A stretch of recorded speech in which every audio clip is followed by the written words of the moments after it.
Good evening, welcome to the ITV News in London. Tonight's main stories. Our suspicion grows that a man from London was behind the murder of an American journalist. Claims more and more Londoners are being radicalised. I think we need to look at why this is happening and the wider issue, and it's like I said, it's escalating. You've got people going from here abroad. Hello, I'm Lucrezia Millerini. Muslim leaders say the government has failed to get a grip on the escalating problem of Londoners becoming radicalised.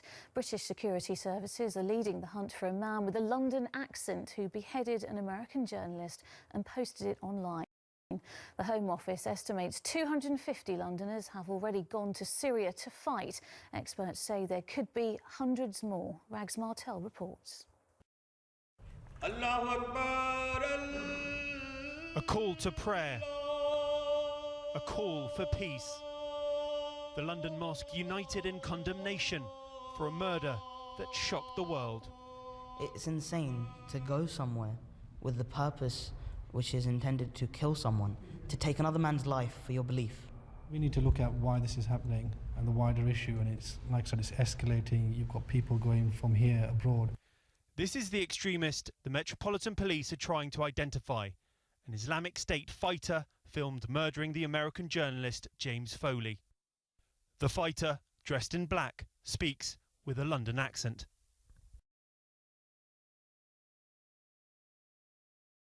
This is James Wright Foley, an American citizen of your country.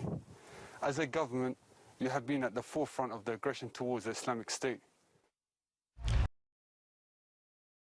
I'm not surprised that a Londoner was tasked to behead the American journalist. The reason being that that video was designed for the West, and also London has a disproportionate amount of jihadis that have gone over there from the UK.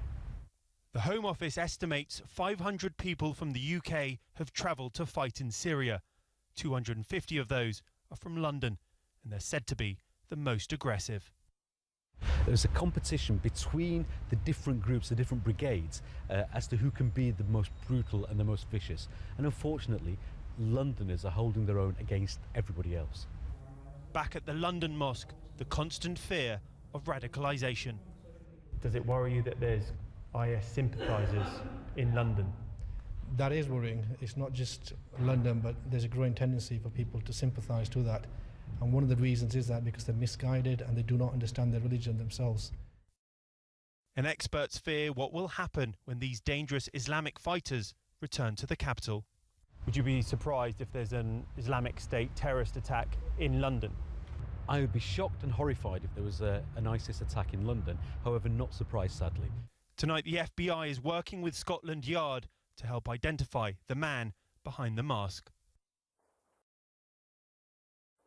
Rags, why has London become such a breeding ground for radicalisation? Well, there's really no simple answer to this. It's a very complex issue. The experts I've spoken to say we've simply been too soft on radical preachers, too soft on radical groups. They mention a group called the Muslim Brotherhood, and they've operated here pretty much fairly freely for many decades, and essentially they've been the drivers of jihadi ideology. And the experts say the mistake we've done is simply not challenge them. OK, well, Rags, thank you.